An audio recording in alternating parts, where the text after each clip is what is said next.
There will now be an opportunity for silent prayer or meditation.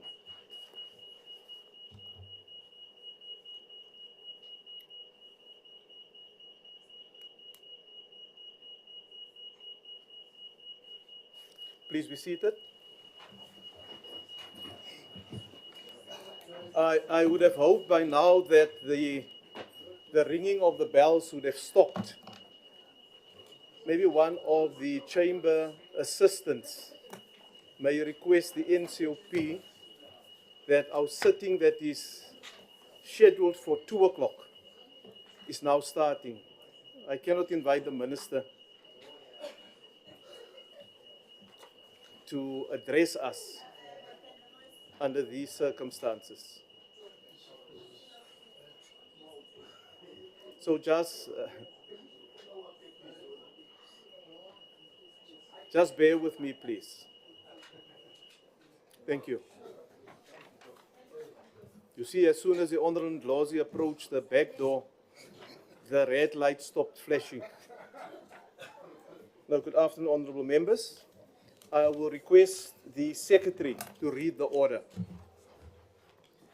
Debate on vote number 8, National Treasury Appropriation Bill. I now invite the Minister of Finance to introduce this budget vote debate. Honourable Minister, there is a podium for you on my left-hand side.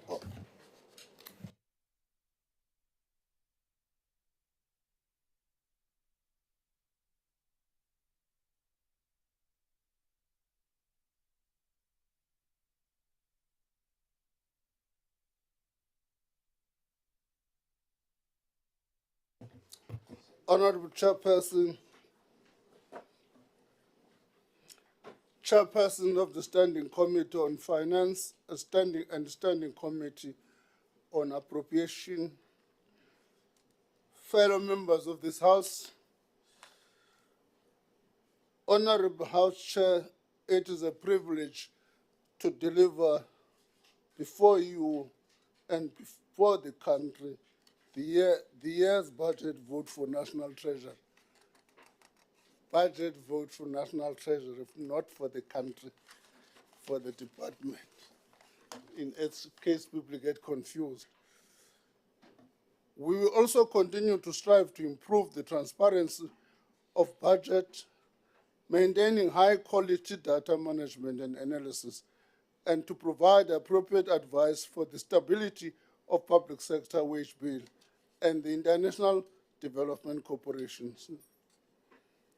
Since 2012, public finances have been under strain. Fiscal deficit rose persistently to such an extent that the level of debt has reached over 5 trillion in the current financial year. This debt attracts debt service costs, which are estimated to exceed 380 billion this year, and crowd out desperately needed resources for service delivery. For this reason, our fiscal strategy aims to reduce the deficit and stabilize government debt. Through a combination of spending controls and revenue measures, while supporting growth-enhancing measures, we aim to narrow the deficit to 3.5% of GDP by 2026-27 and stabilize the growth of debt service costs as a percentage of revenue. The financial outcomes of 23-24 financial year suggest that we are on track to meet these objectives, and I express my appreciation to the committees of appropriation and finance in both houses of Parliament, which have supported us in the execution of this strategy. To enhance fiscal sustainability and stability, the department will continue with the implementation of a credible fiscal framework to meet government's revenue requirements and the promotion of a fair tax system. This will entail having a balanced declining tax revenue with increasing government expenditure priorities. In its efforts to achieve this, the department will continue to provide a response tax proposal that target improved environmental sustainability, less inequality, and more revenue over the period ahead. The additional allocation to SARS support continued efforts to rebuild the institution and improve revenue collection. At the same time, we will publish draft taxation legislation to improve the economic fairness and effectiveness of the tax system. We are speedily implementing the action plan agreed to by South Africa and the Financial Action Task Force. Government is working diligently and collaboratively to meet all of the deficiencies identified and believes that an exit from the grey listing can take place as early as the first period of 2025. So to support these initiatives, the department has allocated about 31 million rand in tax policy sub-program with economic policy, tax, financial regulation, and research program. The expenditure incurred in the first quarter of the current financial year amount to 7 million, which constitute 23% of the allocated budget. One of the pillars of the macro fiscal strategy is to improve the efficacy of public infrastructure investment. Various policies and regulatory reforms are in the energy, transport, and water sector build the foundation to increase infrastructure investment. Honorable Chair, at the time of the budget, I announced that the National Treasury published revised regulation for private-public in partnership for public comment. These comments are currently being considered, and I will be gazetting new regulations aimed at streamlining the administration process, reducing the timelines, and providing for systematic approach to unsolicited proposals. While these reforms continue, National Treasury is working on signing a memoranda of agreement similar to the agreement that governs the Independent Power Producers as Office in the transport and water sectors. While these reforms continue, National Treasury is working on signing the aim is to fast-track in a programmatic way private sector participation in these sectors. The special budget facility for infrastructure window is allowing up to pilot 2 critical reforms, project evaluation outside of the budget process, and unencumbering infrastructure financing from the traditional mechanism used to fund operational aspect of the budget.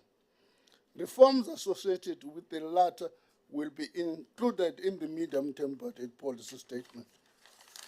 The department will continue to enhance the ability of cities and metros to make sustainable contributions to economic development and generate tax revenues by implementing the catalytic infrastructure and development support programs and facilitating conditional grants.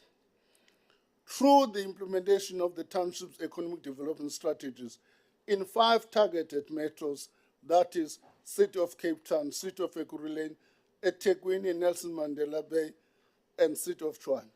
The city's support program will continue to provide support for specialized, integrated, and participation economic development plan.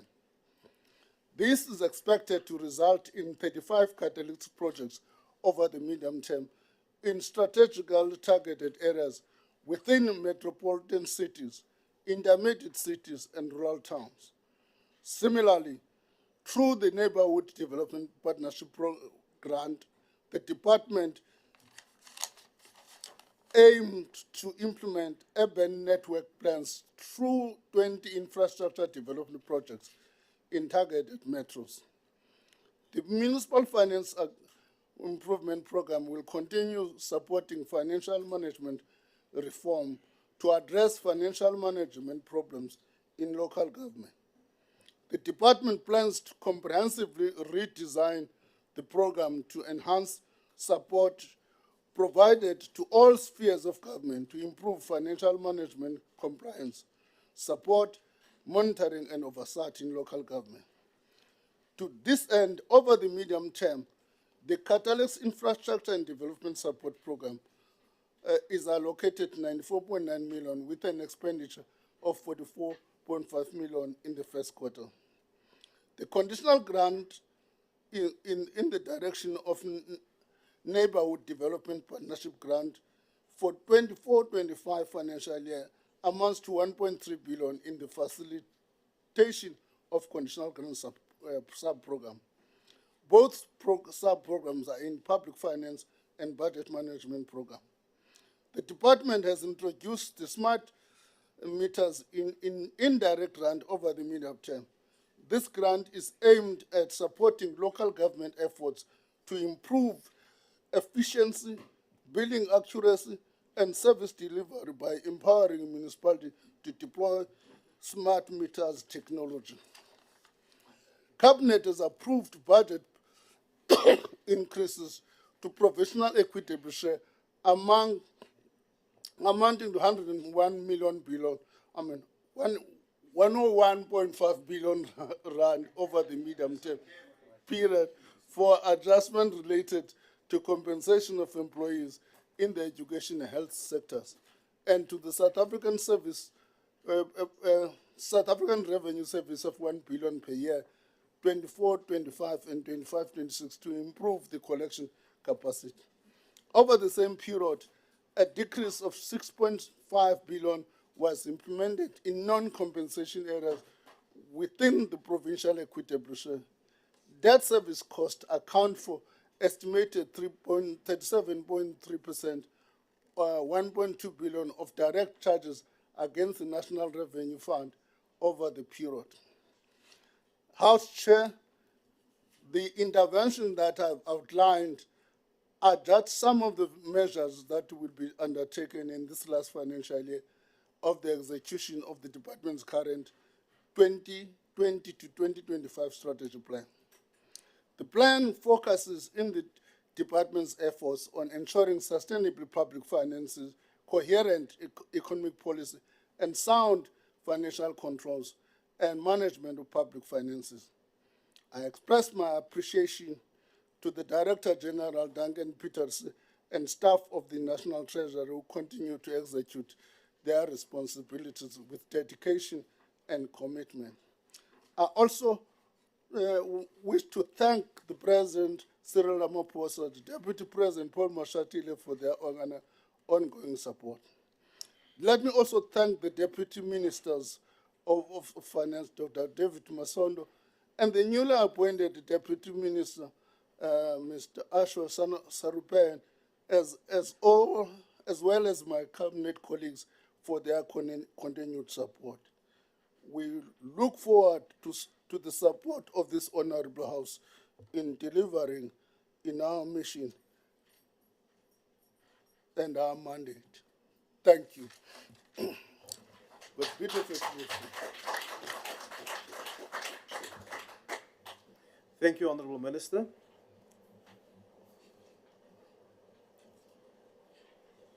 The next speaker is the Honourable Maskonganyi.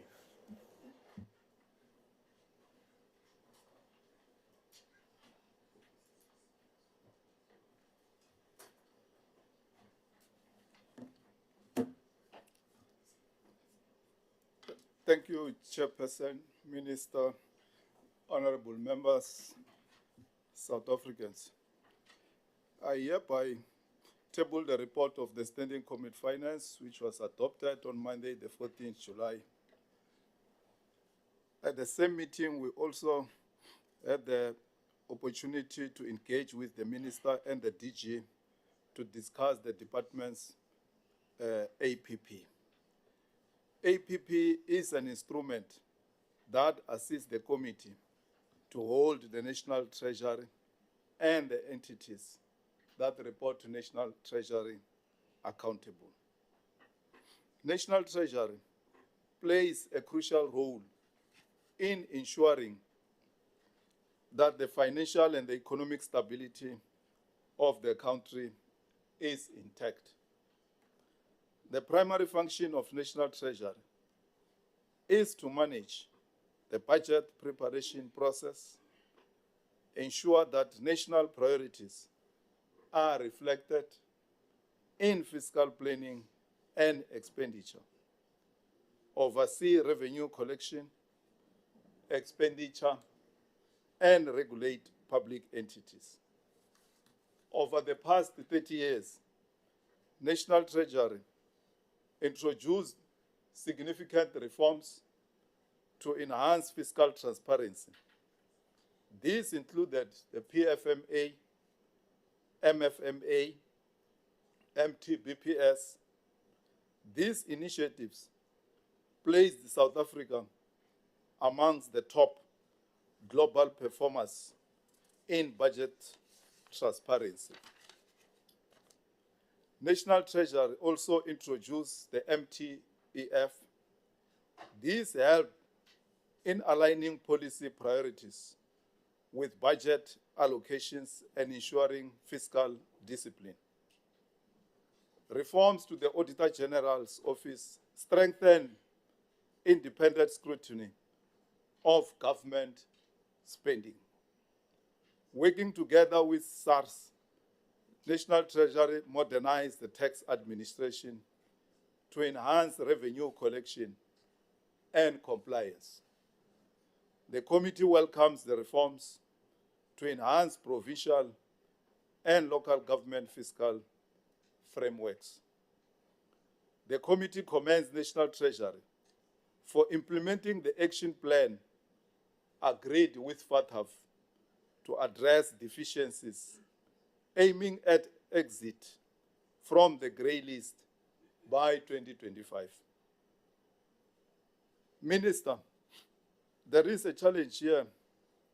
We want to know as a committee whether you will be ready by the 1st of September to roll out the two-pot system in the light of the bill not yet signed and promulgated by the President. We respect the separation of powers doctrine, but we have got a constituency that we report to, who are the workers, and they are anxious. If the bill is not yet signed, what's going to happen in the next 36 or so days?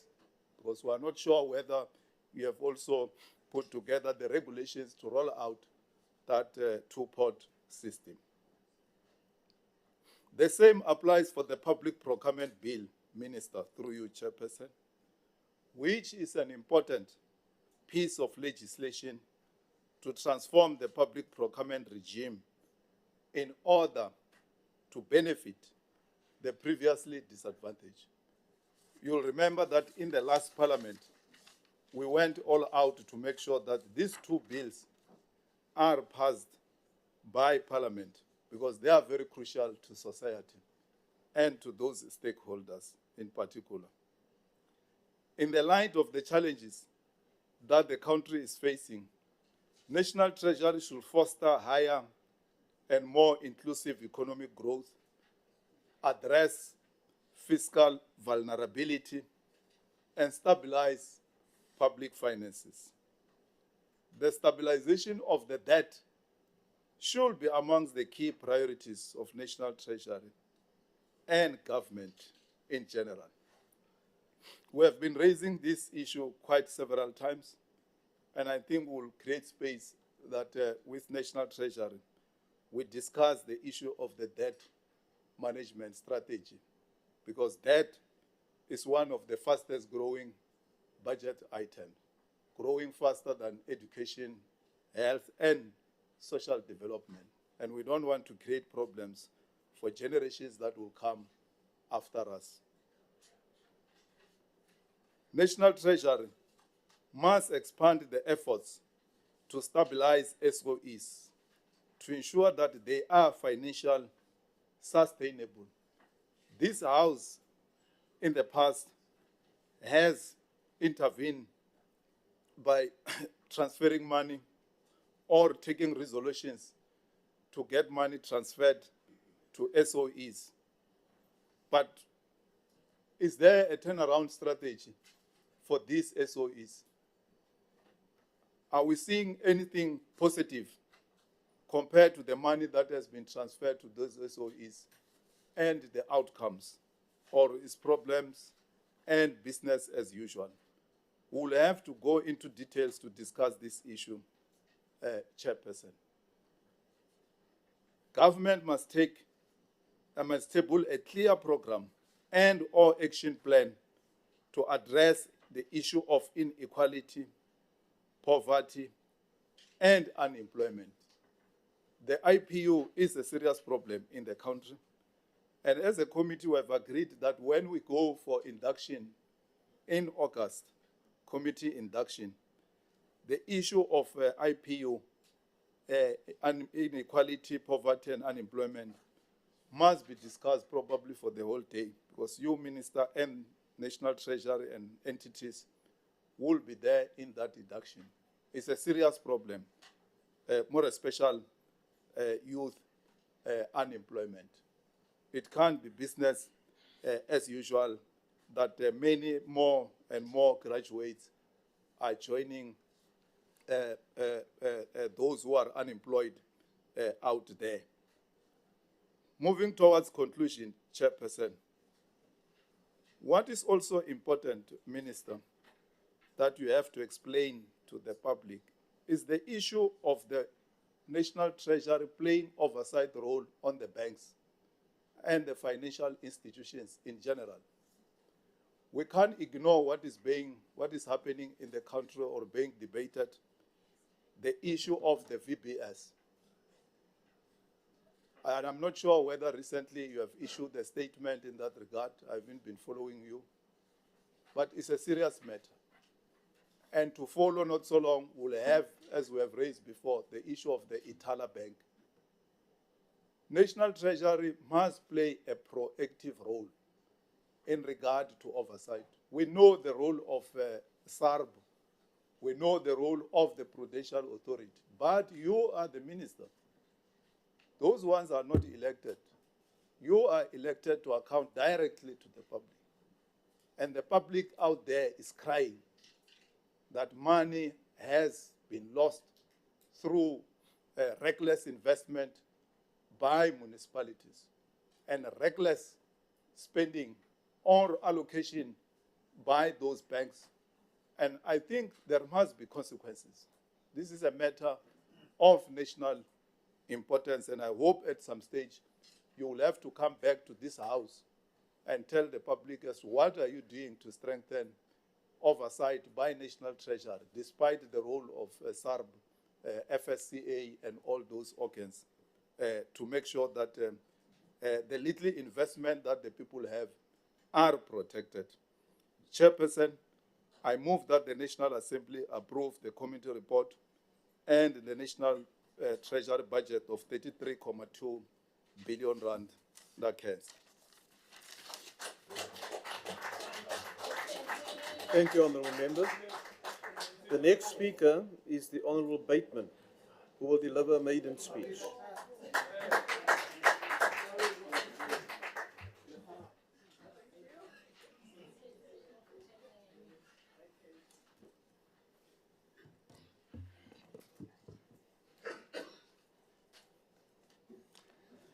Thank you, House Chairperson, Honourable Minister, Honourable Deputy Minister, Honourable Members, and fellow South Africans.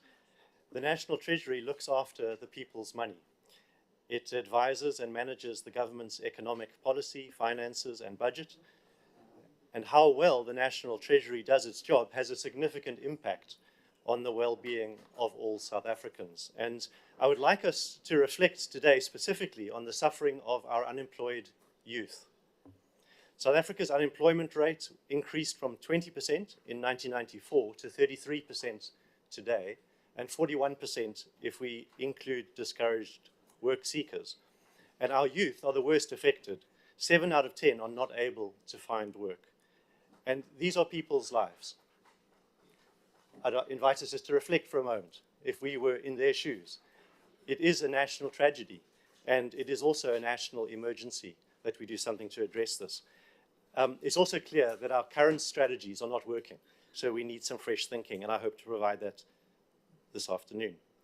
At the same time, we have one of the highest rates of taxation in the world. Our tax to GDP ratio, or the share of tax as a proportion of the total economy, stands at 25%, which is substantially higher than the average for comparable middle-income nations. Now, why is a high rate of tax a problem, and what has this got to do with youth unemployment? Well, I'm glad you asked. High tax rates make it harder for South Africans to meet their monthly expenses, let alone begin to save for their futures, so high tax rates keep people poor. Well, that's all very well, you might say, but why shouldn't unemployed youth care about that? Because he or she doesn't even have a job. So again, I'm glad you asked. High tax rates also reduce the money that people are able to, they reduce the money that people are able to save, and reduced savings means that there's less money available in the economy for investing. And reduced investment means that the economy does not grow as much. And not growing the economy means that we're not creating new jobs as we need to and as we should be. Also, high tax rates make businesses less profitable. And this means that they have less money left over to invest in growing their businesses. As a result, they grow the businesses more slowly and they employ fewer people. So that's also contributing to a problem of unemployment. And then thirdly, high tax rates make South Africa less attractive for investors to establish or grow their businesses here. And this is perhaps the most important point. They would rather invest their money overseas. And this is true of foreign investors as well as South African investors. This means that the economy doesn't grow as much as it would, and not growing the economy means we're not creating jobs, new jobs, as we need to and as we should be. So high tax rates destroy the jobs that our young people so desperately need. And the same is true for other costs that we apply to business. Every time we come up with a government program or introduce new regulatory burden on business, it has the same effect. And then there comes a point where high tax rates hurt the economy and jobs so much that the government actually gets less tax in total. So in other words, despite the higher rates of tax, the government has got less money for its program of action. It's got less money for education, less for healthcare, less for social grants, less for poverty alleviation, less for land reform, less for infrastructure, less for other important priorities. Despite the higher rates of tax, the economy has been stifled so much that the total tax revenue available to government to spend is actually less. So the obvious conclusion is that we need to reduce taxes. However, here's the rub. Our national debt of over 5 trillion must give us pause for thought. As a percentage of the economy, it's 3 times the size it was in 2009. Out of every 5 rand collected from taxpayers, 1 rand is spent on debt, about 1 billion rands each day. And this is crowding out other government spending priorities, and it limits Treasury's options in the near term. The debt was caused by government overspending between 2010 and 2018, the bailout of state-owned enterprises like Eskom, poor economic growth, and an extended lockdown. The way out is the opposite: reining in government spending, weaning the fiscus of bailouts, and adopting growth-friendly economic policies. By reducing the size of government relative to the total economy, we can reduce our national debt and, in time, reduce tax rates and start to see an improvement in savings, in investment, and in job creation. To win the battle against unemployment, National Treasury will require the support of every other department. For example, we need structural reforms to cut red tape, end load shedding, ensure our ports function, revitalize freight rail, to name a few. Our goal across government must be to make it easier for businesses to grow and create jobs, to make South Africa competitive, in a phrase. We need to recognize that the cost of a departmental program is not only the taxes to fund it, it also includes the jobs that are lost or not created because of the higher taxes, and the suffering that this inflicts on those who would have had those jobs, and also on their families and their dependents. The voters have asked parties to compromise, and we trust, as the DA, that every party in the government of national unity will embrace policies that support growth and employment. We must send a clear, united signal that we are open for business. Those who invest and create jobs should be welcomed and celebrated for stepping up to solve the crisis of the hour. This is a new chapter. Let us plot a path towards economic growth, prosperity, and opportunity for all South Africans. We owe it to our youth. Thank you. Thank you, Honourable Member.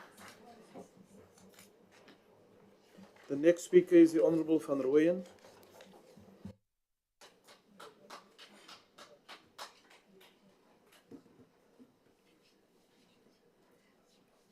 Ra leboga modulasetulo. Re Rebuere leboge ma-Afrika Borwa. Here I'm referring to millions of South African voters who gave MK Party under the visionary leadership of President Mhlanganelwa Gedlehlekisa Zuma a clear mandate of representing them both in Parliament and provincial legislatures. Chairperson, to be clearer, let me indicate that I'm referring here to both officially declared votes and rigged votes.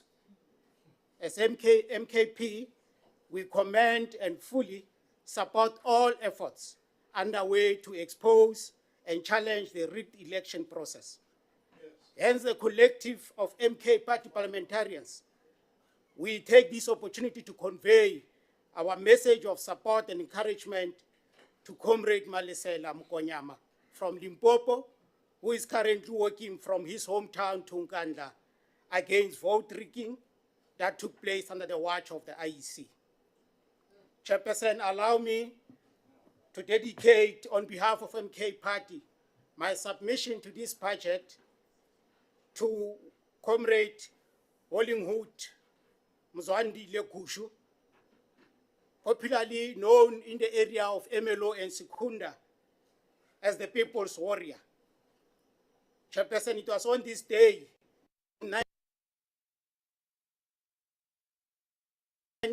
of SDUs was arrested after a heroic encounter with apartheid police in defense of our masses in MLO and Sekunda. He later died in 2022.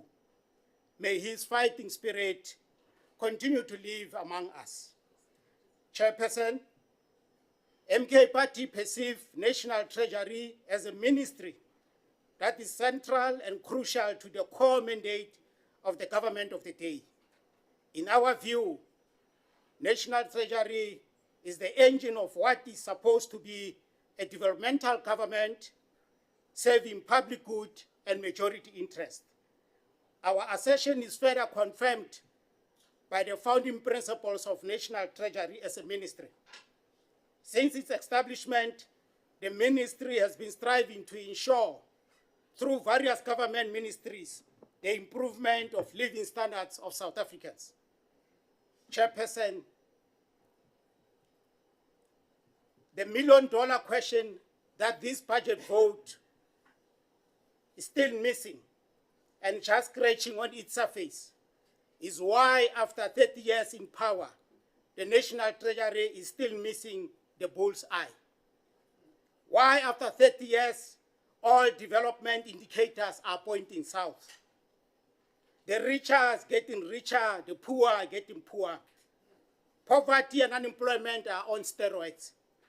Why, after 30 years, we can't afford free education? Chairperson, why, after 30 years, black graduates and professionals are unemployed? Why? Mudula Stilo, why? There are so many whys to be posed. Kabu Madimabe, Tikanelo Kabo, National Treasury, Haina Dikarabo, Ea Fupuleta, Kipina Yatsweni, Eba Tubarunaba Open Lanjara Lejara. The budget vote is fraught with meaningless jargon or words that are articulated by just an elite that is insensitive to the real needs of the majority of South Africans, that who are faced with a never-ending encounter with hopelessness, hunger, and inequality of opportunity. Let me zoom into your budget vote, examples of meaningless jargons that I'm referring to. I've heard this for many years, fostering high and inclusive growth. Show me where is that growth. I've heard this for many years, addressing fiscal vulnerability. Show me where is that fiscal vulnerability addressed when banks are victimizing black business people.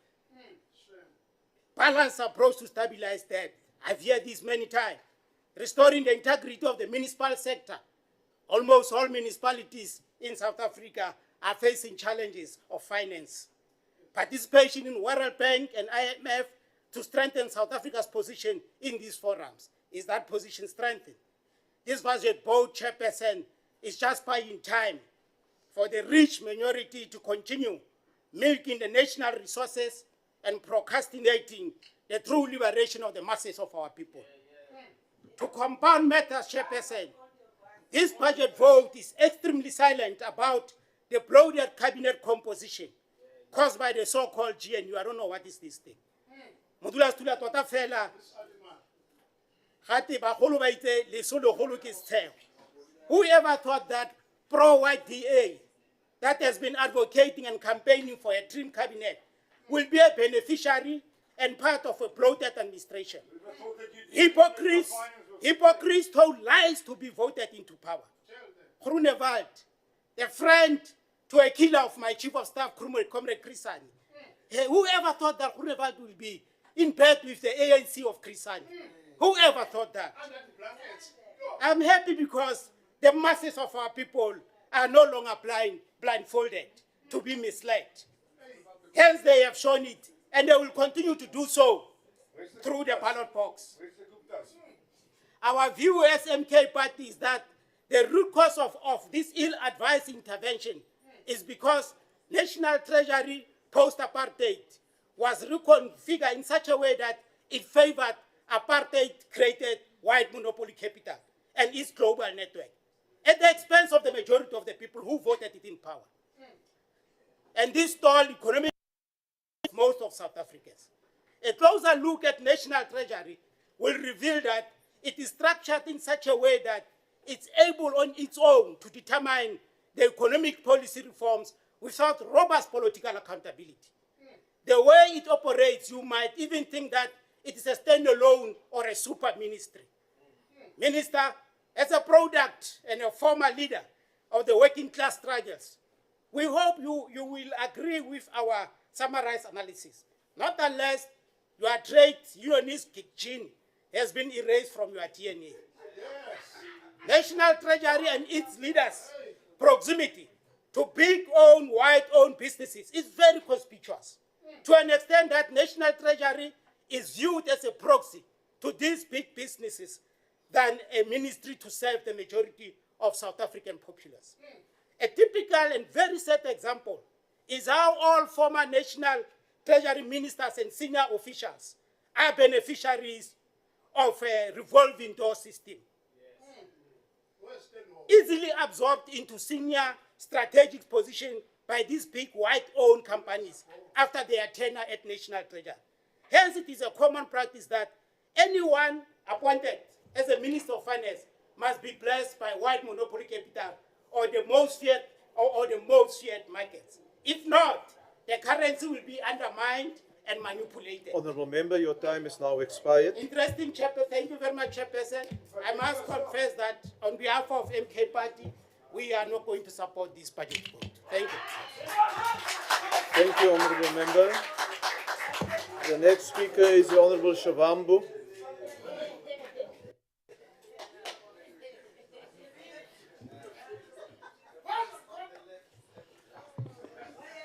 No, thank you very much, House Chair.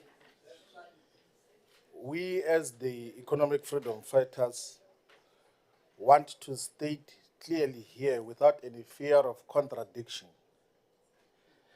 that we are opposed to the coalition of the neo-colonial and neoliberal forces with the liberation movement in the name of the so-called government of national unity.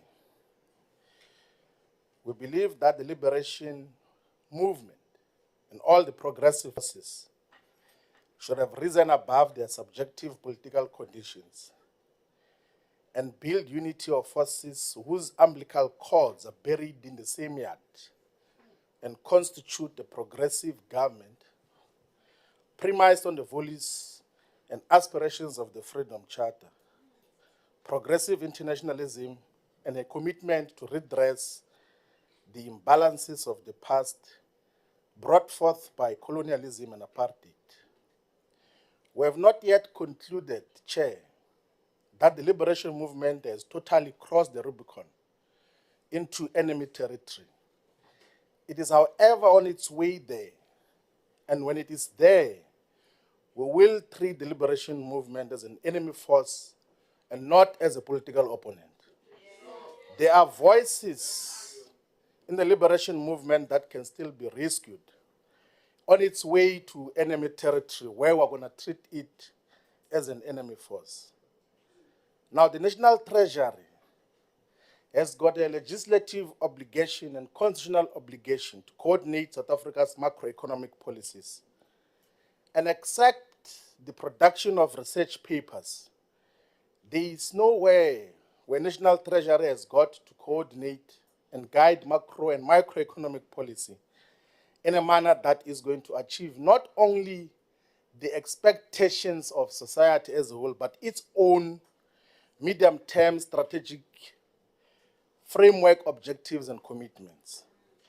In their own MTSF commitments, there's commitment to strengthening of the municipal finance systems.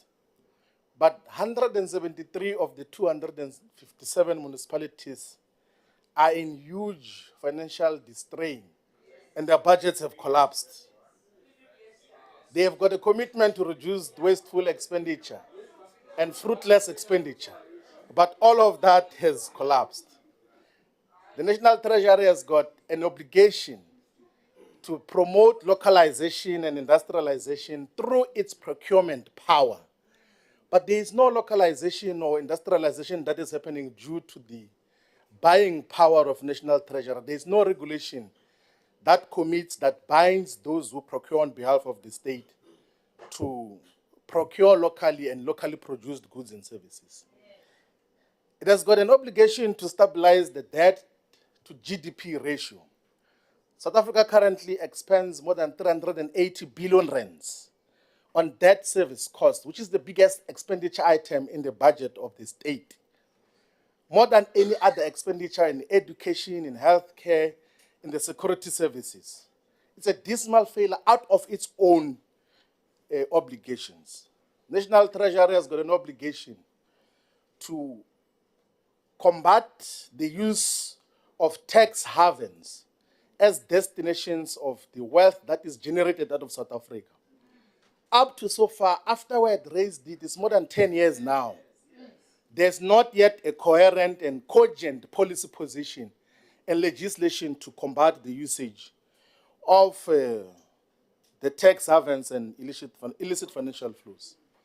In the 2024 budget, which was presented in February, the Director General of National Treasury makes a correct observation that over the past 15 years, economic growth in South Africa has averaged 0.8%.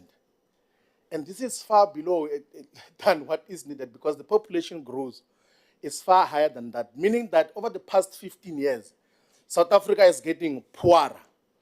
He further says that over the same period, the government borrowing has ballooned to support the rising expenditure. And as a result, debt service costs are choking the economy and the public finances. And the budget vote, the vote which we are saying we should support here, does not radically and drastically depart from what has been in the past 5, 15, 20 years. So the DA and all of these neoliberal forces have joined to continue with what they've been doing, which has been a neoliberal agenda, which has not got to improve the lives of our people. And we see that the lives of our people are not changing because of high levels of unemployment. Of even the 16-odd million people who are employed, more than 50%, Minister, are not having a living wage. Like they are just the working poor. They just go to work so that they can just sustain themselves, just to go to work and come back. They cannot afford any asset. They cannot do anything to improve their lives much more meaningfully. Over the 7th administration as the EFF, we're going to continue to provide superior alternatives in terms of legislation on illicit financial flows and tax avoidance, on the cancellation of student debt. We're going to introduce legislation on the discontinuation of private ownership of the Sovereign Reserve Bank. We're going to introduce legislation on insourcing of government workers. We're going to introduce a framework on how conditional grants must be optimally utilized to drive the developmental agenda. We're going to develop a clear perspective as to how do we utilize optimally our relationships with Brazil, with China, with India, with all the progressive forces, Saudi Arabia, Ethiopia, and all the countries that have gone, whether have joined the BRICS Forum, to maximize South Africa's developmental prospects. Honourable Member, There is huge your potential time that is we now can expired. maximize and gain major and meaningful economic value out of our meaningful economic partnerships with the countries that we relate with. Let us continue to reject this nonsense of a government of national Honourable unity Member, your time until is we constitute expired. a progressive government that is going to drive the agenda of our people. Thank you very much. Thank you.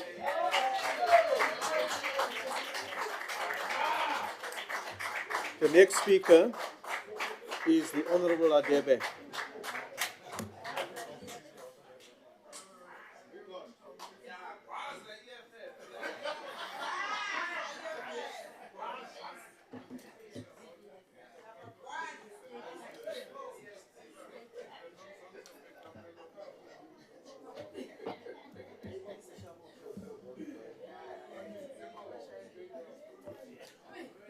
Honorable Chairperson, the Minister, the National Treasury is the heartbeat of each government, and quite literally has the power to determine whether a department will stagnate, experience growth, or regress. The department is mandated to ensure fiscal sustainability and effective and efficient management of our country's resources, to put in place measures for financial control and accountability, and provide an overall financial framework for all national, provincial, and local government departments and entities. Honorable Chairperson, the IFP would like to believe that this mandate does not belong to National Treasury alone, but rather to all governmental departments, as the common goal for all should be to ensure that our country's resources are efficiently managed, especially considering that the country's fiscal sustainability is something all departments, be it provincial or national, will benefit from once it is achieved. A recent report by the National Treasury has shown that provincial government departments have increasingly failed to pay their suppliers on time, with the number of older invoices dramatically increasing by 53% at the end of last financial year, whilst at the national level, the number of invoices older than 30 days and not paid increased by 24%. When one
administrate our country out of its current economic hardship.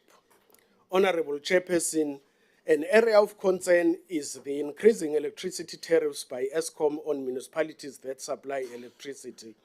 The National Energy Regulator of South Africa, NERSA, often approves tariffs to be implemented by the municipalities on its consumers that are below the tariff increase applied for by municipalities. Furthermore, the impact of electricity tariffs increases on the consumer stemming from the high tariffs increases by Eskom, resulting in increasing debtors book of the municipality.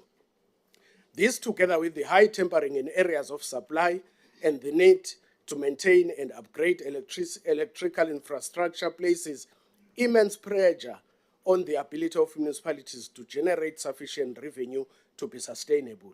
Therefore, grant allocation that could assist with upgrade of electrical infrastructure and tempering initiatives within municipal areas of supply will be helpful for municipalities that supply electricity.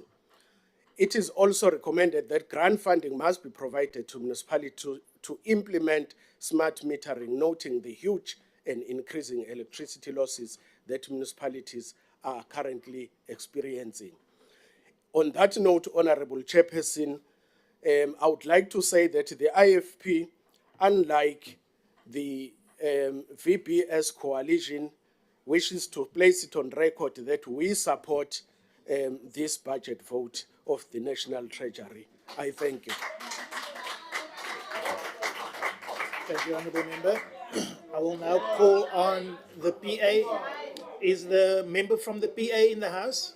Good afternoon, Honourable Members. Anybody from the PA in the House? No? Okay. We will now call on the Freedom Front Plus, Honourable Wessels.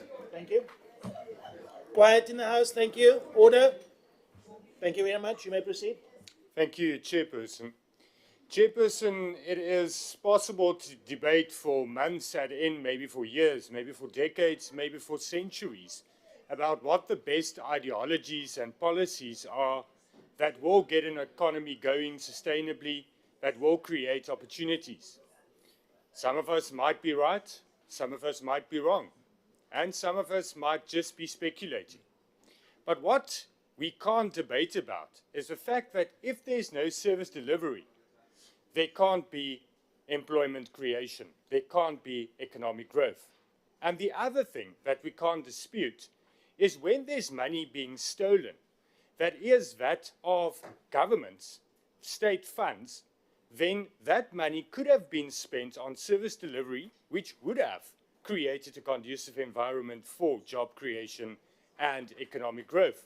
But when money is wasted in terms of wasteful and fruitless expenditure, in terms of irregular expenditure, then that is an impediment for economic growth.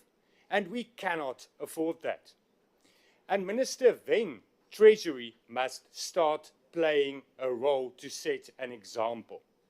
Because it is unacceptable that with the integrated financial management system, where nearly R1 billion was lost due to, and we can't put it in all kinds of nice terms, corruption.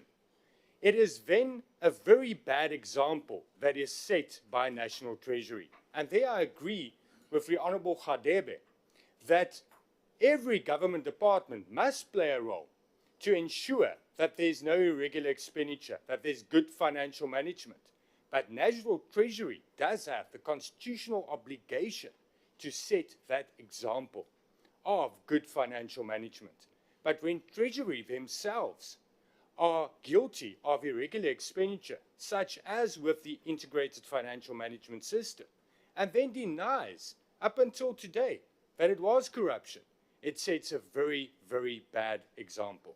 And Minister, I plead with you that you admit in no ambivalent terms to the fact that as the Special Investigating Unit found, it was corruption.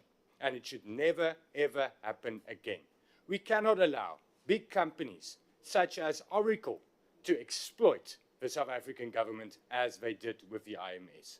We cannot ever allow it again. If I was the Honourable Van Rooyen, I would not talk about the exchange rate, because when you were Minister for 4 days, the rand dropped with more than almost 10%. So be careful what you say. Be careful of what you say. Thank you, Chairperson. Right.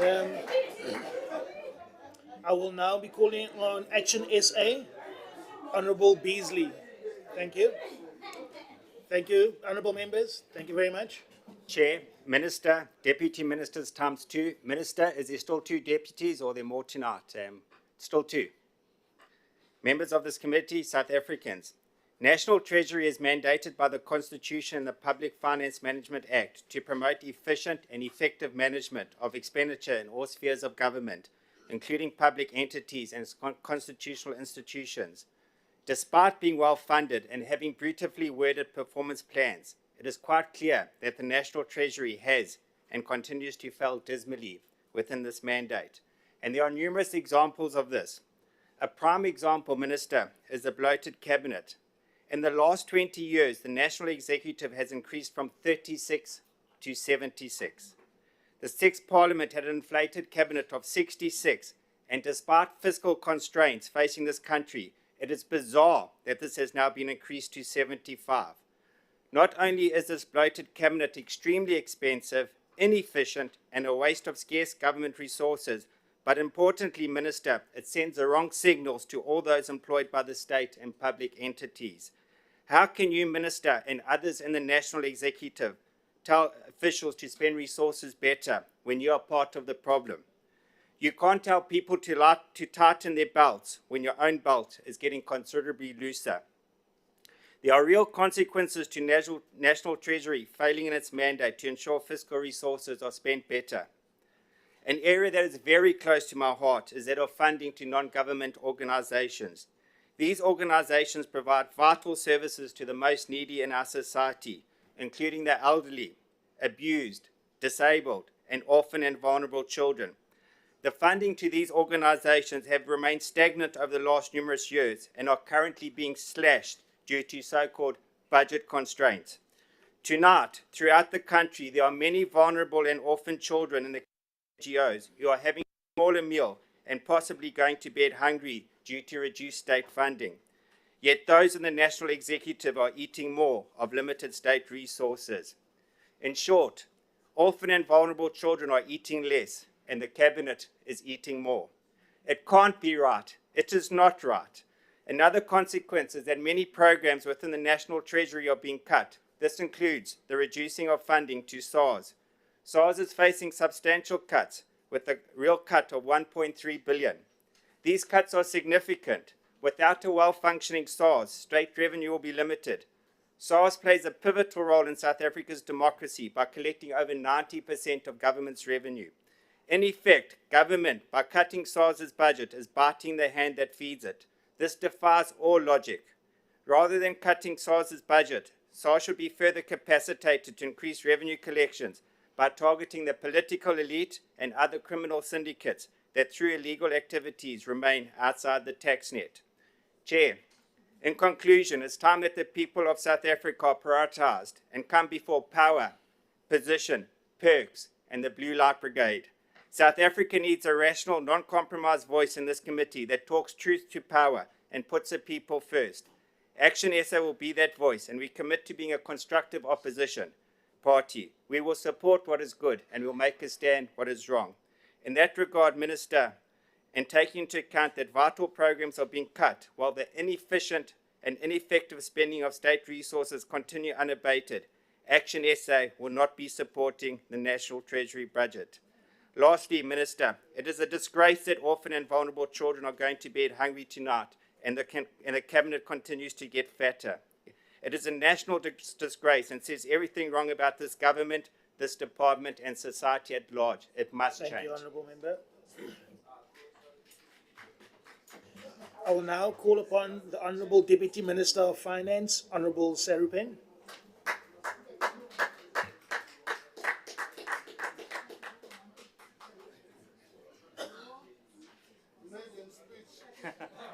Maiden speech. Chairperson, this is my maiden speech, Chairperson, in the National Executive, and so I will try to not fall into my bad habits accumulated in opposition, where at this point I think many members would start cringing in their seats as I would lay into them. I will try not to do that today, because it is a great honor to work with the team at National Treasury as we navigate these challenging economic times. And I just want to remind every member of what the mandate of Treasury is. It's to ensure accountable, economical, efficient, equitable, and sustainable management of public finances. And I promise you that's not jargon, Honourable Van Rooyen. It is a meaningful set of words about what we do. It's codified in the Constitution. And the National Treasury is globally recognized for its commitment to transparency and accountability. We rank near the top of the world for transparency in managing public finances, and it has made this transition from vicious opposition at times into government easier, is because of that transparency. And this reputation, I've learned in this last week, is built on many very good officials, House rigorous. Yes, Solon, Honourable Deputy Minister. Can the Is that a Deputy point of order? Minister... Sorry? Is that a point of order? No, it's a question. Can the Deputy Minister take a question about why is he the second Deputy Minister? Just could you What is his role? just hold on for a second. The rule is we can present the deputy minister with the decision whether he wants to answer the question. I thought the or not. DA doesn't want a big No, cabinet. please don't make any political statements.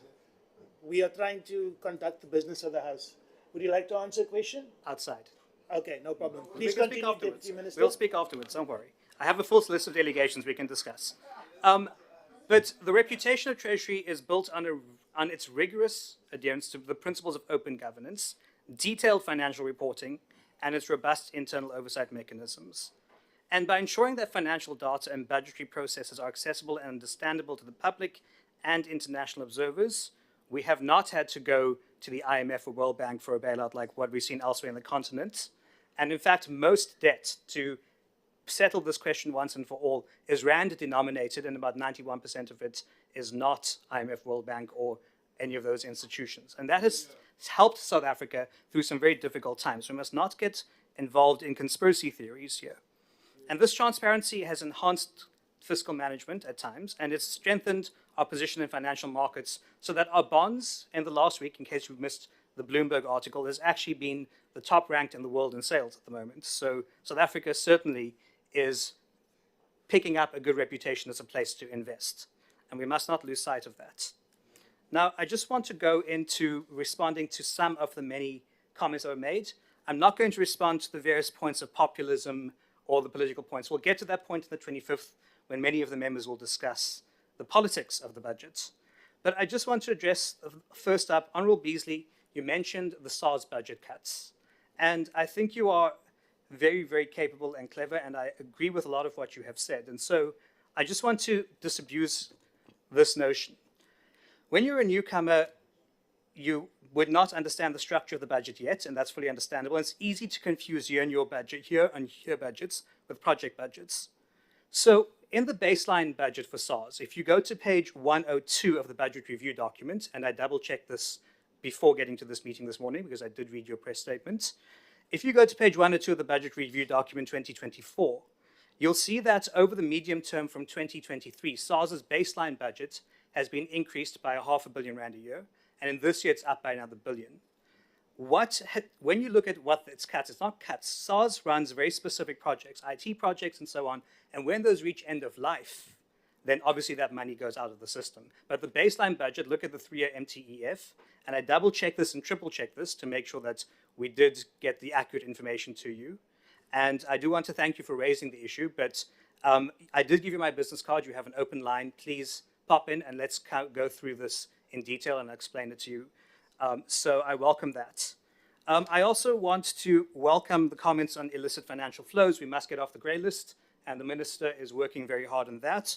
And I want to say that while we don't have an empty mind, we have an open mind. And if there are good ideas to deal with illicit financial flows from the Committee in Finance and this House, we're open to listening to them. And I know that the members from the EFF have made it's a key point for them over the years to deal with this. And I think it must be dealt with. And so I will keep an open mind. I know the Minister does as well, but not an empty one, on how to do this in the right way as we move towards getting off the grey list. So that, I think, is quite important. Honourable Hadebe, thank you for reading the budget. It's clear that you diligently went through these documents, and I appreciate your remarks. Honourable Wessels, I want to congratulate you on your promotion to the chairperson of SCOAG, and I look forward to working with you closely in that role as well. And you are correct, we can't be ideological. We must cut corruption, and we must be pragmatic about the things that deliver growth. And so Treasury must maintain a key role in dealing with many, many things, and one of those is economic policy. And where Honourable Shivambu, I think, is right, is that there has been poor policy alignment across government. You can't have departments pulling in different directions, and with the GNU, we now have different parties, and we've got to find a common way so that government does pull together in a direction that is pragmatic and delivers growth. Because what's important to understand is we've transitioned into a services economy. For every 1% economic growth that you get, you'll get 0.6% employment growth. That's up from in the 90s when you would only get a 0.5% employment growth for every percentage GDP growth that you got. So we've got to be pragmatic about it. We've got to deliver on a growth agenda that pulls people into jobs and begins to alleviate unemployment and poverty and inequality. And that is absolutely critical. And again, we welcome the best ideas from Parliament to make sure that this does happen. Now, the Treasury's role, of course, is defined as one of the only departments defined in the Constitution. Section 216, which I encourage all committee members to familiarize themselves with, on the role of Treasury, and also the Public Finance Management Act and MFMA. And there it does say that Treasury must coordinate fiscal and economic policy, and hopefully, increasingly, Treasury is able to do so. And we must also make sure that we manage the budget process by managing government debt, and the debt to GDP ratio, as the Minister outlined, is too high. Emerging market peers only have between 60 and 70. We're heading towards 75, and we must get that under control. And there's a plan in the medium term to do so that I will be working very closely with the Minister to ensure we achieve. Of course, we must have a credible tax system, as Honourable Beasley outlined. It's absolutely critical.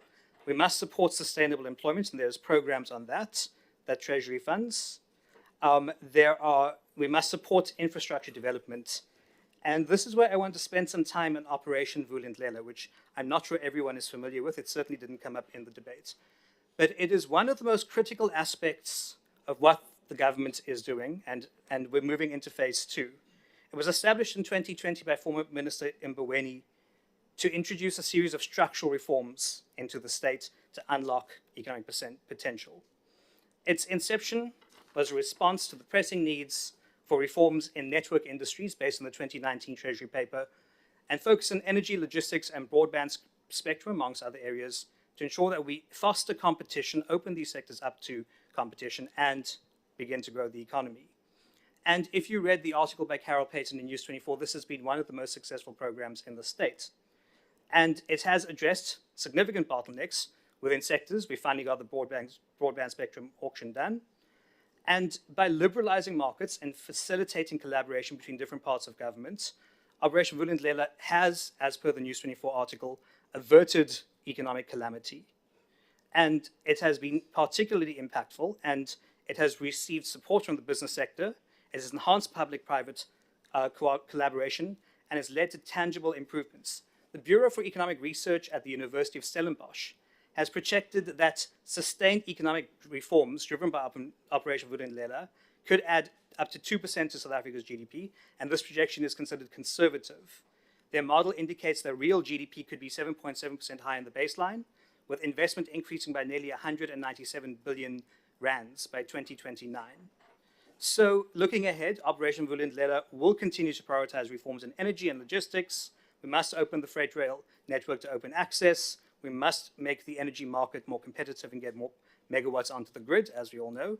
But we must expand its focus to critical areas such as water provision, and of course my passion that the Minister is letting me pursue, fixing up local government. Now, ensuring that ports are functional, of course, is critical, and ensuring that we get service delivery, which Honourable Wessels rightly pointed out is the key impediment to growth, will get our economy moving again. And my party and I strongly support Operation Vulindlela, Minister, and it is one of the reasons why we entered the GNU, and we will do our best, because we put our hands up to serve, that we must now make it work. But as I conclude with my 43 seconds left, I would like to say that this National Treasury budget, and we pull all the politics aside, has not had any meaningful or serious objection. Nobody's been able to tear apart what the department does in a meaningful way. And I encourage parties to reconsider before we get to the vote on the 25th their position as we provide you with facts. If you're unclear on things, send us the request. We'll send you the information, like the SARS budget. And I want you to please reconsider, because Treasury was the victim of an assault during the state capture years that it resisted, and it must be protected and defended as one of the critical institutions of our democracy. And with that, my time is up. I would just like to thank the Minister for helping me get started so quickly and for the collaborative relationship that we fostered, and to all the officials at Treasury as we move forward. Thank you very much, Chair.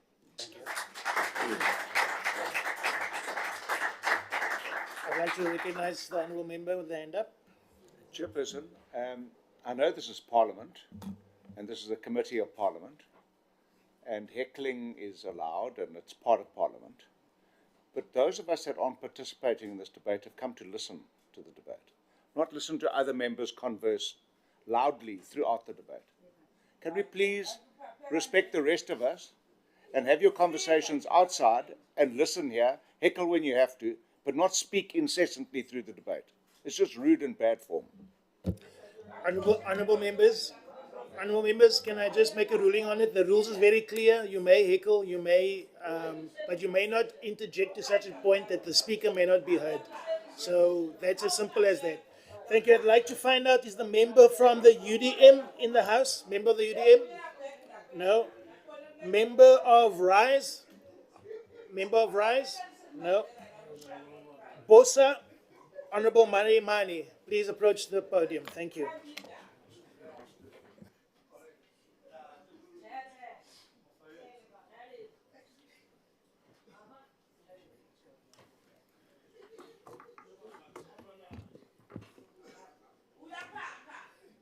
Honourable member, that is out of order. Thank you. No, I understand, but honourable member, you can't just burst out in the middle. I've already ruled on the matter, have I not? Have I not ruled on the matter, member? And have I not called up a speaker? That is being disrespectful to the House. Am I wrong? Am I being wrong? So can I please ask the honourable member to stop interjecting? I've spoken to everybody. Thank you. Honourable member. I just want to check if this is on. Is it on? Thank you. You may continue, Honourable Mani. Honourable Speaker, Chairperson, Honourable members of this House, Honourable Minister of Finance and Deputy Ministers, Bagaetsho Dumelang. I think this budget votes take place at a very crucial time. We face effectively four crises. In one level, we face a debt crisis, an economic growth crisis, that leads to job crisis with more than 55% of our citizens living below the upper poverty line. And ultimately, we face a social stability challenge. So whatever the elections of 2024 have delivered, they give us an opportunity for a reset. And I'd like to, just in the short time I've been allocated, speak to some of those. The first is that I don't want to be ideological on the question of debt, but I do think, Minister, both you and I would agree on the fact that debt must be used to fund infrastructure growth. And I would argue the case that that infrastructure growth must be directed particularly to townships, where ultimately economic growth is desperately needed, so that we can indeed not only create jobs in homes, but we can create jobs closer to homes. I would furthermore add that we need to focus on two priority state-owned enterprises. The one being Eskom in its ability to keep the lights on and manage its own financial crisis. And the second is Transnet, because, Honourable Minister, it's very difficult for South Africans to get from home to work as a failure of PRASA, but furthermore for goods to get in and out of the country. And I think it's going to be crucial that if we prioritize spend, it's on those two entities coupled with a digital infrastructure that we've got to build. Thirdly, I think none of us can deny the need for efficiency in government. And we've perhaps over the last period, given that our GDP growth has averaged below 1%, we've battled to be effective at holding entities to account in special areas. And I think I cannot underscore enough the question that has been put to Treasury, given that this is a budget for Treasury, on the IFMS. Because it's going to be crucial that Treasury sets the benchmark for how we deal with our own internal management. It is key that, as the Auditor General has already allocated, that this, if at its best, can constitute wasteful and fruitless expenditure. And therefore, when we look at this budget, let's capacitate Treasury, but let's make sure Treasury has got its own internal monitoring system and can monitor others in this regard. And it's on that basis that, as I assured you, Minister, that we will continue to work in being constructive at the work as not in the GNU to ensure that we can support this budget with that proviso. Let me wrap this up by saying this. There was a time, actually, that we were able to achieve a 3.4% GDP growth. And if you look at the year of 2010, I think gives us some interesting lessons that we can look at. The first was priority on spend on infrastructure, an increase in policing that reduced the murder rate, and ultimately a period of time where we were, as a country, focused on one priority, growth. My worry is that as the GNU is being constituted, if the NDP remains there, it is important that we hold departments to account that not only Thank you, the Honourable APPs Member. Your reflect time it. has So I expired. support the budget with a view that let's align APPs to the NDP so that Thank we you, can Honourable achieve Member. economic growth. Thank you. I will now call the Honourable Member from the ATM. Is anybody in the House from the ATM? No. I will now call on the Speaker from the ANC, Honourable Kaba Mazibuko.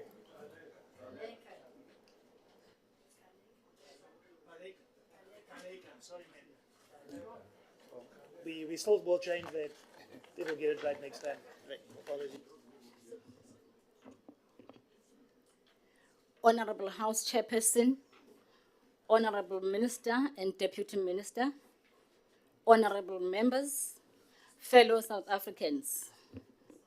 Honorable Chair, ngomsozi 18 zikaJuly, yi-birthday yeqala lomzabalazo, isithwalandwe. Ndivumele ke ngoko chairperson, ndikhahlele ndithi dalibunga. I rise on behalf of the African National Congress to debate Budget Vote 8, which positions National Treasury to adequately support the strategic role of government entities in ensuring sustainable growth. House Chair, this is a critical budget to ensure that we accelerate the work aimed at building and solidify a capable, ethical, and developmental state best positioned to respond to the urgent need for the implementation of the Economic Reconstruction and Recovery Plan to address the socio-economic challenges facing the people. Provide for increased infrastructure investment to improve community access to basic services.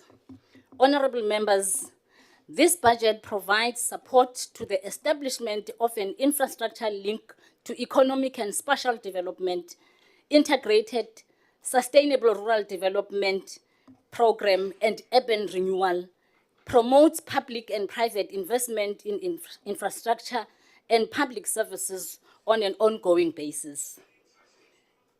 The budget allocation, Honorable Chair, enables the strategic role of government entities in ensuring sustainable growth in the various areas articulated as follows.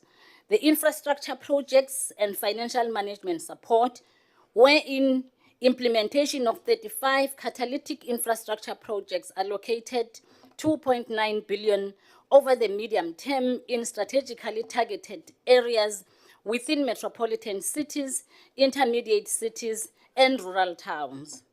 House Chair, as articulated by the Minister just now, this support enhances the ability of cities and metros to make sustainable contributions to economic development and generate tax revenue by implementing the catalytic infrastructure and development support program and facilitating conditional grants. Honorable Chair, the adoption of the budget will enable National Treasury to provide the necessary additional support to municipalities that struggle to provide services to communities and rural municipalities with a low tax and urban renewal, thus ensuring that local government delivers.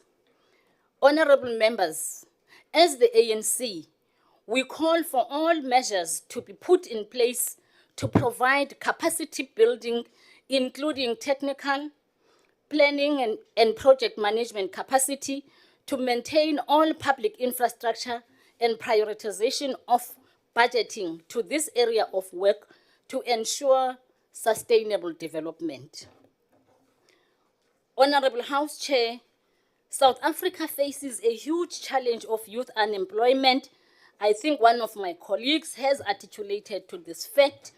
Stats SA in the first quarter of 2024 statistics indicates a staggering 45.5% unemployment rate among young individuals aged 15 to 34 years, in contrast to the national average of 32.9%.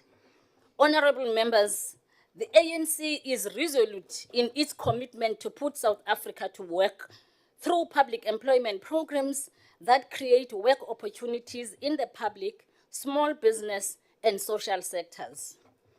The youth of our country are to be major beneficiaries on the work to be done through the presidential employment stimulus funding to civil society through the non-profit companies and organizations to provide work opportunities, expand initiatives aimed at institutionalizing the National Youth Service in partnership with the SANDF, and work opportunities for unemployed graduates. Honorable members, the economy is being held back, among others, by the proliferation of illicit economy, leading to an estimated loss of 300 to 400 billion per annum in tax revenue. Honourable member, your time As has a result, expired. we cannot afford this. Thank you, Honourable member. Honourable Chair, as I take my seat, I want to say Honourable the member, ANC your time remains has expired, committed. unfortunately. Thank you very Thank much. you.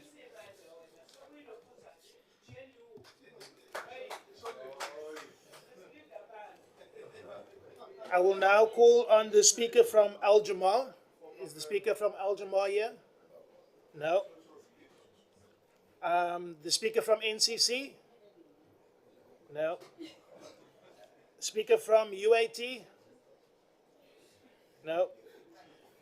The speaker from ACDP, Honourable Swart. Welcome to the podium. Thank you. Thank you, Chair. The ACDP has taken note of the committee's report on this budget vote, and National Treasury plays a crucial role in ensuring financial and economic stability of the country. And following a decade of low economic growth, the country faces very difficult fiscal choices. We have high inflation, high interest rates that have made the cost of living almost unbearable. And this has driven up government's borrowing costs. It is crucial then for government to adopt policies that will support higher public and private investment while stabilizing debt and reducing overall fiscal risks. And whilst there's been a welcome reprieve from load shedding, the previous persistence and severity of load shedding, together with the poor state of our ports and freight rail, have taken our toll on economic growth prospects for the country. We believe as the ACDP that with more targeted interventions, Honourable Minister, better policies and speedy implementation, economic growth can improve significantly. And this, we believe, will address fiscal vulnerability, stabilize public finances, and create more jobs. National Treasury, as we know, and the Honourable Minister, is at the centre of formulating fiscal policy. And this needs to prioritise stabilising debt and debt service costs. This, which is set to peak at 75.3% of GDP in 25-26. This is staggering, and it's far higher than the 60% of GDP recommended for emerging economies. Debt service costs, as we know, absorb more than 20 cents of every rand of collected revenue and crowd out much needed expenditure, social development, health, community development, economic development, peace and security, and much needed infrastructure development. National Treasury and SARS themselves are faced with budget reductions, which can also impact on them fulfilling their mandates. The ACDP supports the committee's report and recommendation to closely monitor the impact of these budget reductions, especially in the critical areas of asset and liability management and revenue administration. And Honourable Minister, we as the ACDP will look closely at the concept of a fiscal anchor and consider that legislation which has been proposed and recommendation. And whilst we understand the need for fiscal consolidation to rein in public debt, we believe that a careful balance must be struck between that fiscal consolidation and maintaining essential public services. Now, I speak on many budget debates, and many are complaining about the budget reductions. And may I say, Honourable Minister, I've just come from the Justice budget vote. There, the SIU and MPA have had reductions. Now, they can collect billions of rands through their asset forfeiture unit, through attachments, And I would urge you to reconsider that, because it has a mechanism to increase the collection and not to reduce their budget. I thank you. Thank you, Honourable Member. I will now be calling the Honourable Member from the DA, Honourable Alexander.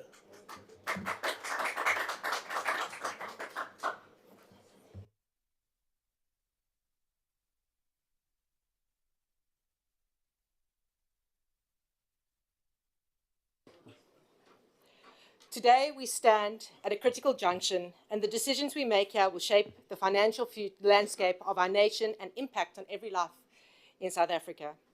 At this pivotal moment in our nation's history, we are called to action. Our duty is clear. We must secure stability and foster peace while confronting the formidable triple challenges of poverty, unemployment, and inequality. It is imperative that we fortify our constitutional democracy, uphold the rule of law, and forge a South Africa that truly serves all its citizens. This is not merely an aspiration. It is the bedrock upon which we must build our fiscal policies. Every financial decision, every budgetary allocation must be guided by these fundamental principles. Our commitment to these ideas must be unwavering, for they are not just lofty goals, they are the very essence of our nation's progress and prosperity. As we deliberate, let us remind ourselves that the sound fiscal management is not an end to itself, but a means to create a just, equitable, and thriving South Africa for all who call it home. As we deliberate Vote 8 of the National Treasury, we must ask ourselves, have we lived up to these fundamental principles? Are our policies truly promoting social justice, equality, and poverty alleviation? Are we achieving rapid, inclusive, and sustainable economic growth? We are all aware that social economic challenges are deeply entwined with our fiscal health, and our financial decisions made reverberate through every aspect of our society. If we are to alleviate poverty, we must ensure that the program's resource to social grants, public works, and targeted poverty reduction initiatives are adequately funded. We must also focus on sustainable poverty reduction through economic growth. Job creation must be high on our agenda. The high unemployment rate is not just a social one, it is a fiscal one. Government's failure to implement pro-growth policies results in job losses or lack of job creation, affect families and their ability to sustain themselves, especially our young children entering the job market, leading to the lost generation of unemployed youth. Every rand allocated to our budget has a ripple effect across our society. While government must tighten its belt, we need to strike a delicate balance between austerity and growth.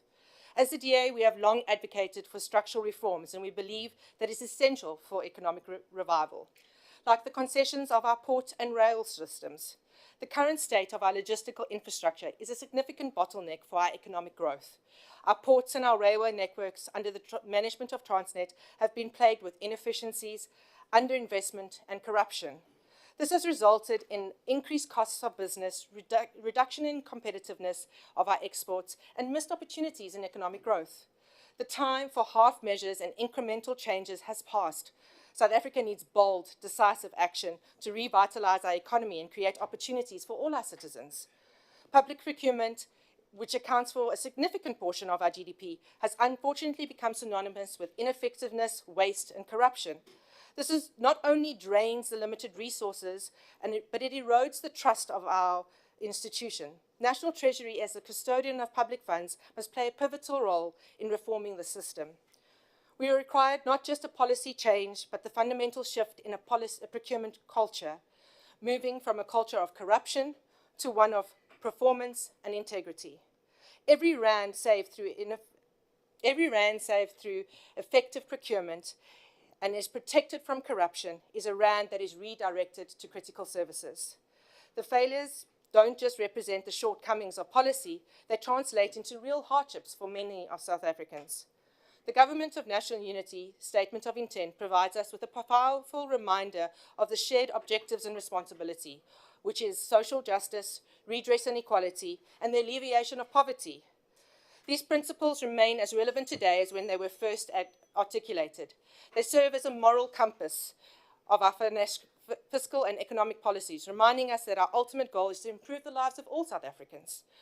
This call for us to unite and cooperate across party lines is something that we must heed, especially in times of economic hardship and social strain. Let us use this historic framework to discuss and make relevant decisions. To recommit to these principles and to implement effective policies to achieve them, we need to usher in a new era of peace, justice, and prosperity for all South Africans. Thank you. Thank you, Honourable Member. I will now call the Honourable Member from the ANC, Honourable Lekhan Yane. Lekhan Yane. I hope I'm not butchering your surname, sir. Honourable Chairperson, greetings and thank you very much. Greetings to fellow honourable members and the people of South Africa in general. I rise here on behalf of the African National Congress, the Glorious People's Movement, to support vote number 8, the National Treasury. Honourable Chairperson, the National Treasury has since the inception of the democratic state distinguished itself as the fulcrum of fiscal and financial prudence, stability and sustainability, optimism and resilience in the face of severe constraints and constrictions occasioned by global and domestic factors.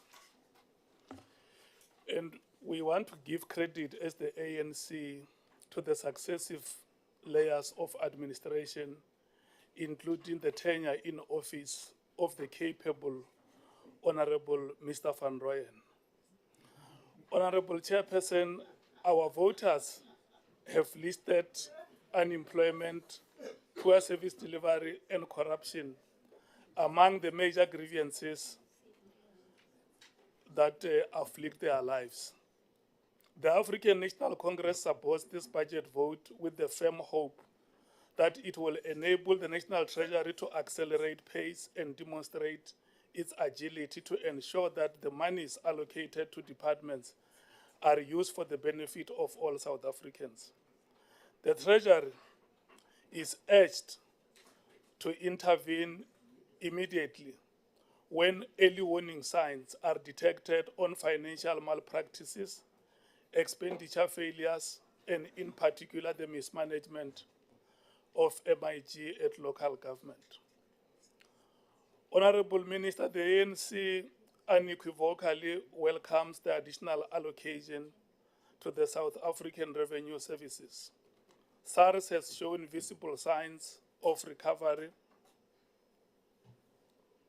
modernizing tax administration to enhance collection and compliance.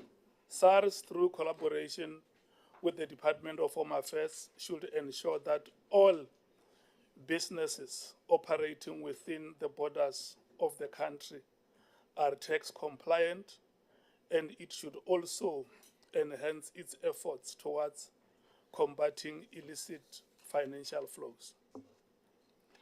Honourable Chairperson, we call on the Treasury to aggressively drive the structural reform of the economy to enable inclusive and sustainable socio-economic growth.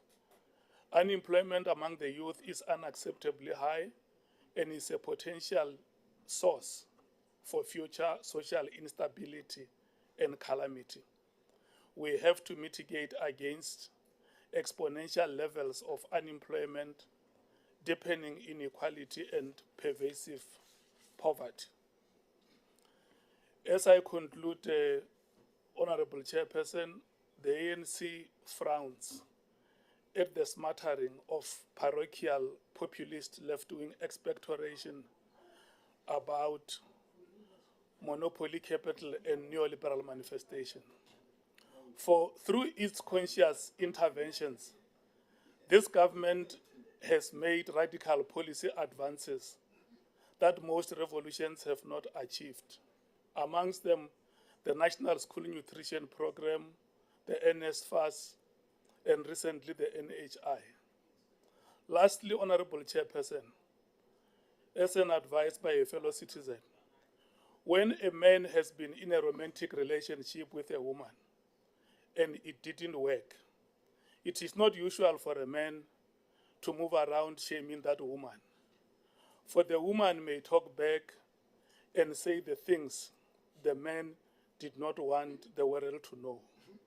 I don't wish to live to hear the day the former lover speaks. Cheaper, I again. Thank you so much. Thank you, Honourable Member. I will now call the Honourable the Minister of Finance. Welcome to the podium.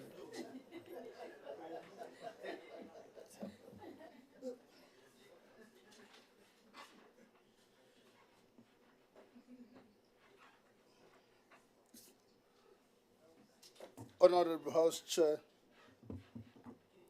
I had a bit of a flu, which makes me not to speak properly.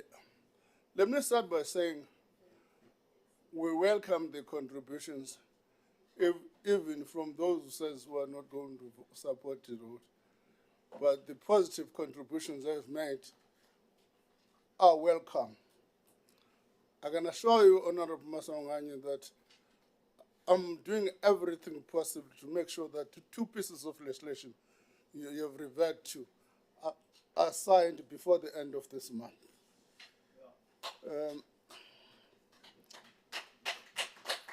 Stabilizing debt is our key focus.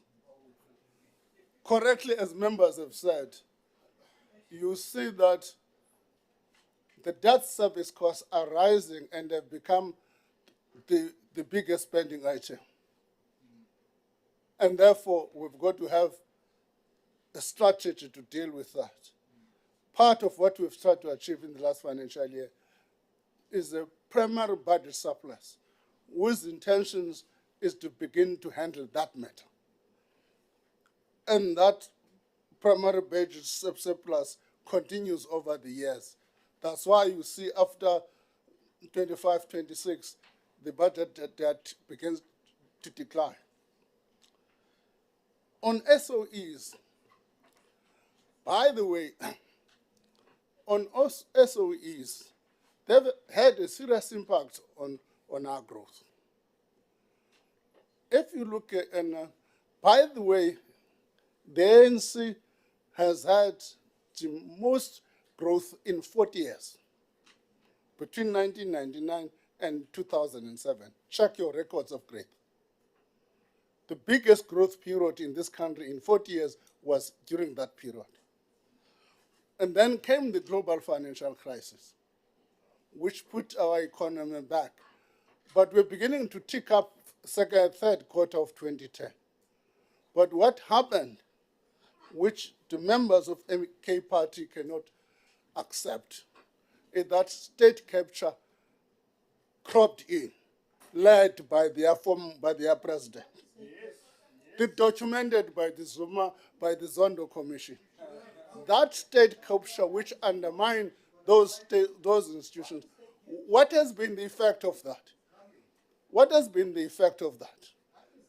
Those institutions suffered a great deal, and as a result, more resources were pumped into them.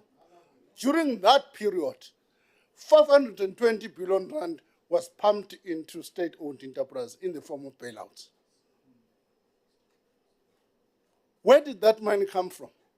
It was cutting 69 billion from the police, 247 billion rand from health and education, 40 billion from the army, by their leader. He was overseeing it.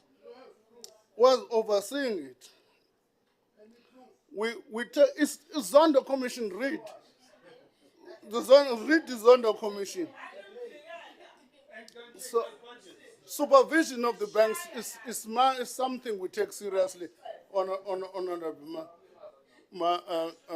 Masangai. I mean, this notion that a number of people have stolen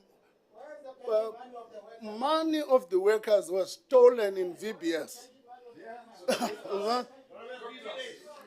So we want to supervise the banks. Honourable members, could I ask just that we cut down on some of us want to teach us about heckling is fine. neoliberalism. the EFF has for years